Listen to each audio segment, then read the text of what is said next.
Hello bachcho, let's see this question. The question says based on branching, isomers of hexane are divided into three distinct classes as shown below.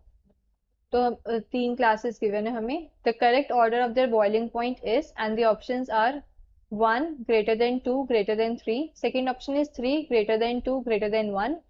Third option is second greater than third greater than 1, and fourth option is 3 greater than 1 greater than 2. सो इस question के अंदर क्या है, हमें boiling point का order बताना है. सो की concept of this question is, की कॉन्सेप्ट क्या है, बॉइलिंग पॉइंट. Boiling point. अब बॉइलिंग पॉइंट क्या होता है? बॉइलिंग पॉइंट को हम ऐसे बोल सकते हैं कि ये वो टेम्परेचर है जिसपे जो वेपर प्रेशर होता है लिक्विड का, वो एटमॉस्फेरिक प्रेशर के इक्वल हो जाता है. तो temperature at which, temperature at which the vapor pressure of a liquid, vapor pressure of a liquid becomes equal to atmospheric pressure, becomes equal to atmospheric pressure. तो उस temperature को हम क्या बोलते हैं? बॉइलिंग पॉइंट बोलते हैं. अब जो बॉइलिंग पॉइंट होता है एल्केन्स का, वो क्या करता है, कुछ सेवरल फैक्टर्स पे डिपेंड करते हैं. पहला जो है, जो बॉइलिंग पॉइंट होता है वो इंक्रीज होता है एज मॉलिक्यूलर मास इंक्रीजेस. तो जो बॉइलिंग पॉइंट है, बॉइलिंग पॉइंट, ठीक है, डायरेक्टली प्रोपोर्शनल होता है किसके? मॉलिक्यूलर मास के. मॉलिक्यूलर मास, जितना ज्यादा मॉलिक्यूलर मास होगा उतना ज्यादा क्या है, बॉइलिंग पॉइंट होगा. ये ऐसा इसलिए क्यों होता है? क्योंकि जो intermolecular van der Waals forces होती हैं वो इंक्रीज होती हैं जैसे जैसे हमारा मॉलिक्यूलर साइज इंक्रीज हो रहा है. नाउ सेकेंड फैक्टर क्या है इसके अंदर? ब्रांचिंग. जो बॉइलिंग पॉइंट होता है वो इनवर्सली प्रोपोर्शनल होता है ब्रांचिंग के.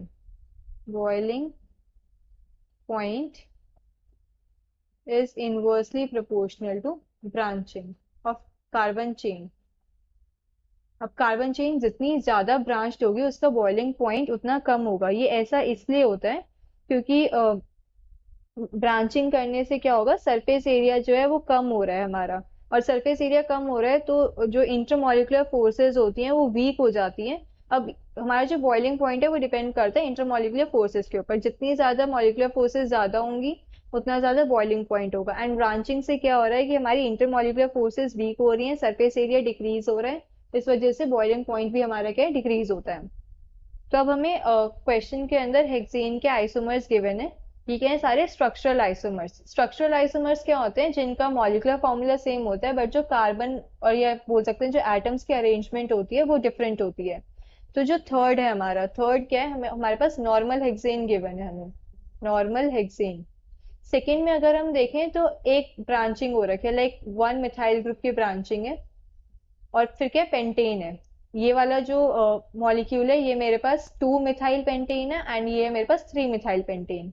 एंड अगर मैं फर्स्ट में देखूं तो फर्स्ट में क्या है, मेरे पास 2 मिथाइल ग्रुप्स की ब्रांचिंग है, 2 मिथाइल ग्रुप्स की ब्रांचिंग है. फर्स्ट मॉलिक्यूल है मेरे पास 2,3 dimethyl butane and second molecule है मेरे पास 2,2 डाइमिथाइल ब्यूटेन. दो दो ब्रांचिंग है. सेकेंड ऑप्शन में क्या है, एक एक ब्रांचिंग है, एंड थर्ड ऑप्शन में क्या है, कोई ब्रांचिंग नहीं है.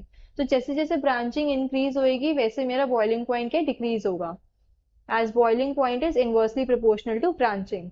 तो मैं ऐसे लिख सकती हूँ, branching increases, branching increase, boiling point decrease, boiling point decrease.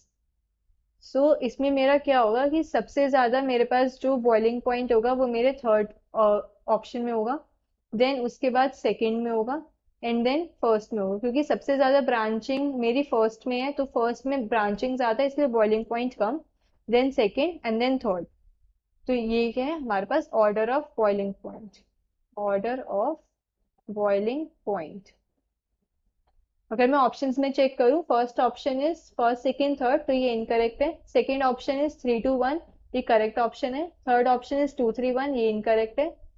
Fourth option is 3-1-2, ये भी इनकरेक्ट है.